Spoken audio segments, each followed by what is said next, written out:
इस मुल्क की मिट्टी में हमारा भी खून पसीना शामिल है।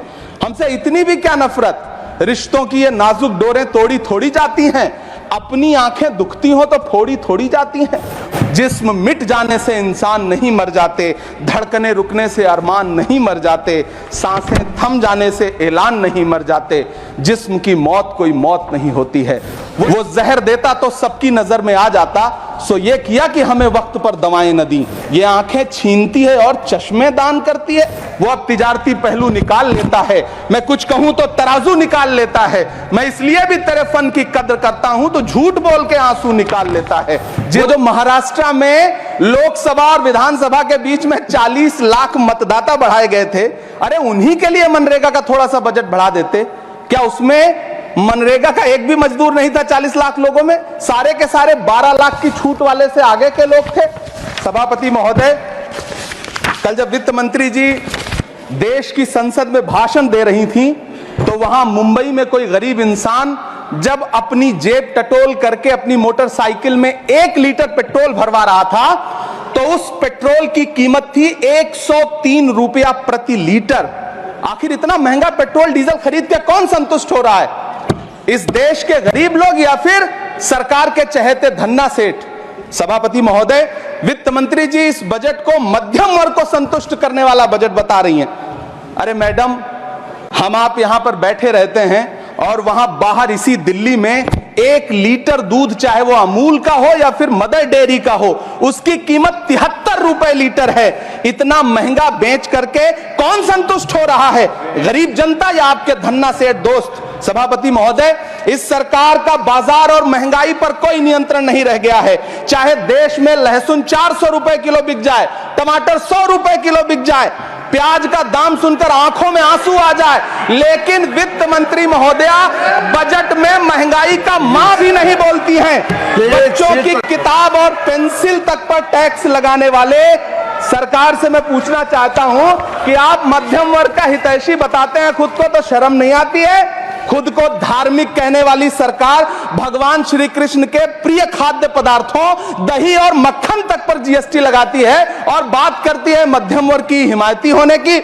जिंदा रहते हुए जनता से हर चीज पर टैक्स वसूलने वाली यह सरकार कम से कम मरने पर तो लोगों को बख्श देती, लेकिन नहीं, वहां भी लूटना है। अंतिम संस्कार के सामान, अगरबत्ती, धूप बत्ती, केवड़ा जल, चंदन पाउडर, जौ, बताशा, काला तिल, पंचरत्न, कपूर और कफन तक पर टैक्स लेने वाली यह सरकार किस मुंह से खुद को मध्यम वर्ग का हितैषी बताती है? किसकी संतुष्टि?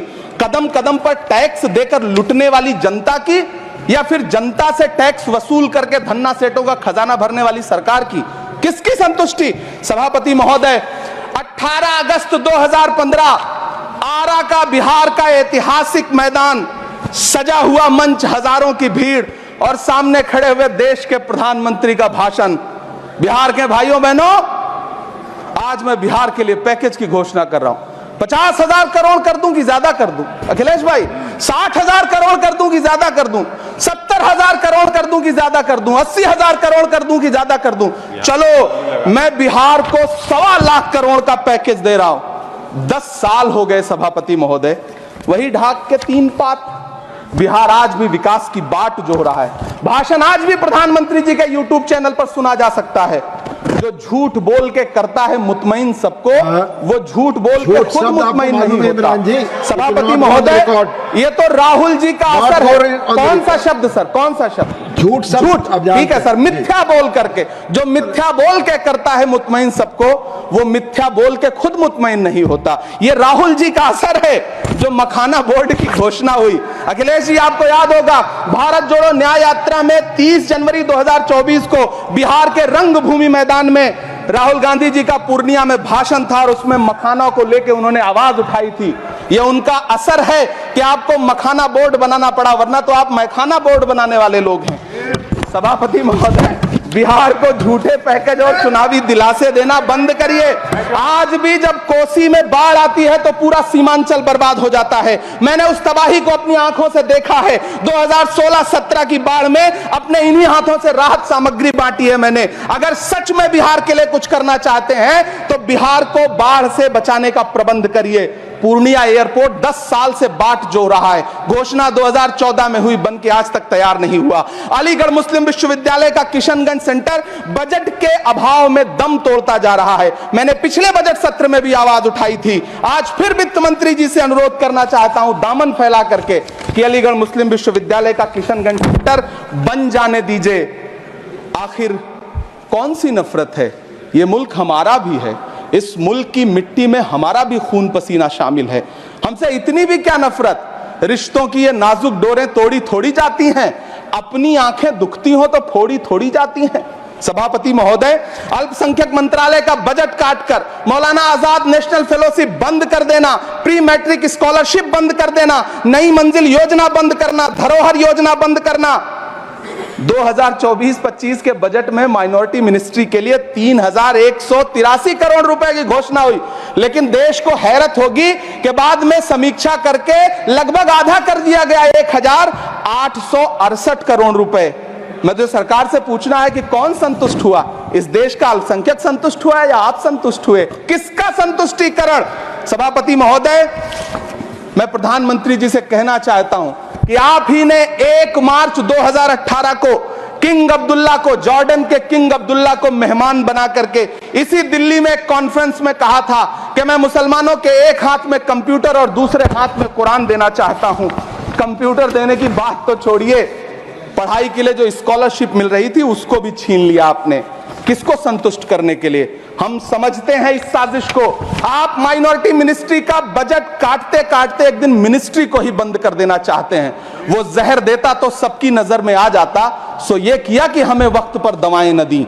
सभापति महोदय, मैं तो वित्त मंत्री जी से पूछना चाहता हूं आपके माध्यम से कि शायद आपको पता ही नहीं है कि गृहस्थी चलाने वाली एक गृहिणी की मुश्किलें क्या क्या होती हैं। आपने कभी सोचा भी नहीं होगा कि जब वो किचन में सब्जी बनाने के लिए कढ़ाई में तेल डालती है तो उसके साथ उसके आंसू भी गिरते हैं। सभापति महोदय, शायद उन्हें पता भी ना हो कि एक छोटी सी गाड़ी और एक छोटे से फ्लैट का ईएमआई भरने के बाद इस देश का एक गरीब इंसान जब अपने बच्चों की फीस भरने के बारे में सोचता है तो उसे कितनी खुशियों का गला घोंटना पड़ता है। शायद उनको पता भी नहीं है कि फसल बेच करके बिटिया की शादी का सपना सजाने वाला किसान जब अपनी फसल बर्बाद देखता है तो कितनी रातें सो भी नहीं पाता है। सभापति महोदय, शायद वो कभी इस पीड़ा को समझ ही नहीं पाएंगी कि परिवार के किसी एक सदस्य को कैंसर जैसी बीमारी हो जाए तो घर और जमीनें गिरवी रख उठती हैं लेकिन इलाज नहीं हो पाता। सभापति महोदय, इसी देश की संसद में कभी स्वर्गीय सुषमा स्वराज जी ने कहा था कि जब देश की करेंसी गिरती है तब देश की प्रतिष्ठा गिरती है।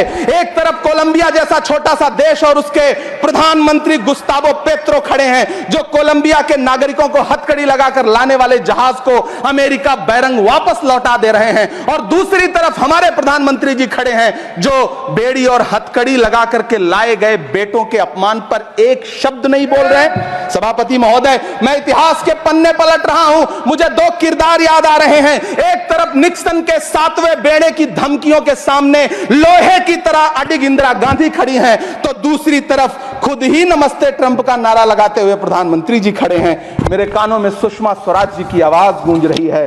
बहुत कम बोलने वाले डॉक्टर मनमोहन सिंह ने बहुत ज्यादा बोलने वाले प्रधानमंत्री जी को जब देश की बागडोर सौंपी थी तो $1.58 का था, आज 85 से 87 के बीच में झूल रहा है। इन दिनों रुपए की अहमियत गिरती है तो न तो देश की प्रतिष्ठा गिरती है, ना प्रधानमंत्री की गरिमा। जिस देश में 80 करोड़ लोगों को 5 किलो राशन के लिए कतारों में लगना पड़ता हो, उस देश में यह सरकार 12 लाख तक के टैक्स न लेने के लिए अपनी पीठ थपथपा रही है। हुकूमत इस कदर आवाम पर एहसान करती है, ये आंखें छीनती है और चश्मे दान करती है। सभापति महोदय, महाराष्ट्र का भिवंडी हो, मालेगांव हो, इचलकरंजी हो, यूपी का बनारस हो, मुआयमा हो, मुबारकपुर हो, रांची का छोटा नागपुर हो, बिहार का भागलपुर हो, हर जगह बुनकरों की उम्मीदें तोड़ रही हैं, लेकिन इस सरकार के पास उनके लिए कुछ भी नहीं है। मुरादाबाद का पीतल उद्योग, कानपुर का चमड़ा उद्योग, सहारनपुर का लकड़ी उद्योग, फिरोजाबाद का चूड़ी उद्योग, अलीगढ़ का ताला उद्योग, सब सरकारी प्लानिंग से तबाह हो रहे हैं।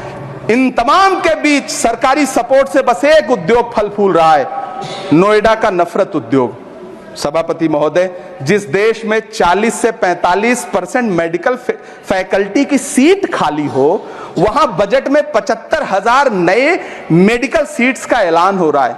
सरकार बहादुर, कम से कम इस देश के पढ़े लिखे युवाओं को तो मूर्ख समझना बंद करिए। वो अब तिजारती पहलू निकाल लेता है। पहले 7500 मेडिकल सीट्स बाद में बनाइएगा, पहले जो एम्स में 2161 पद खाली पड़े हैं उनको तो भर दीजिए। वो अब तिजारती पहलू निकाल लेता है।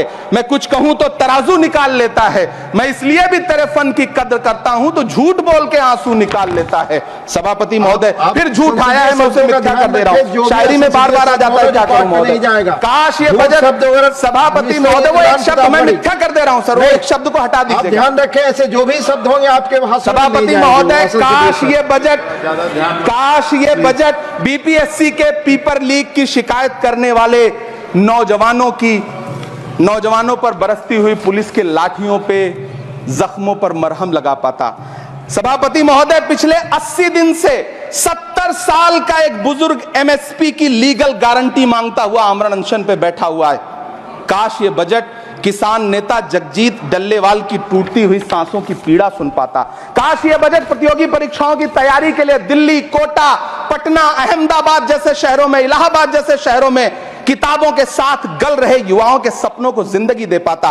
काश ये बजट वंदे भारत के सुनहरे विजुअल के बजाय देश की गरीब जनता को कुछ और पैसेंजर ट्रेनें दे पाता। काश ये बजट सीनियर सिटीजन को ट्रेन टिकटों में मिलने वाली रियायतें वापस लौटा पाता, जिनको सरकार ने कोविड के नाम पे छीन लिया था।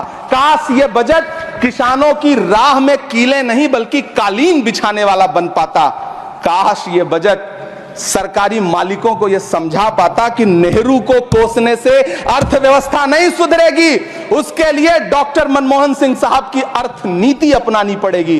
पिछले 11 साल से नेहरू जी को कोस रहे हैं, आखिर कब तक कोसिएगा? थोड़ा पंडित नेहरू जी के बारे में पढ़िए, तब पता चले कि पंडित नेहरू की शख्सियत का नाम है। दुनिया का पहला ऐसा राजनेता जिसने अपनी जिंदगी की आजादी के लिए, देश की आजादी के लिए 3259 दिन अंग्रेजों की जेल में बिताए। पंडित नेहरू एक ऐसे महान शख्स जिनके पिता पंडित मोतीलाल नेहरू, जिनकी बहन विजय लक्ष्मी पंडित, जिनके बहनोई पंडित रंजीत सीताराम, जिनकी बेटी इंदिरा गांधी, जिनके दामाद फिरोज गांधी, सब ने अंग्रेजों से लड़ते हुए स्वतंत्रता आंदोलन में जेल काटी। आप किस मुंह से उनकी लकीर छोटी करने की बात करते हैं? नहीं कर पाइएगा, 7 जन्मों में नहीं कर पाइएगा, क्योंकि जिस्म की मौत कोई मौत नहीं होती है। जिस्म मिट जाने से इंसान नहीं मर जाते, धड़कने रुकने से अरमान नहीं मर जाते।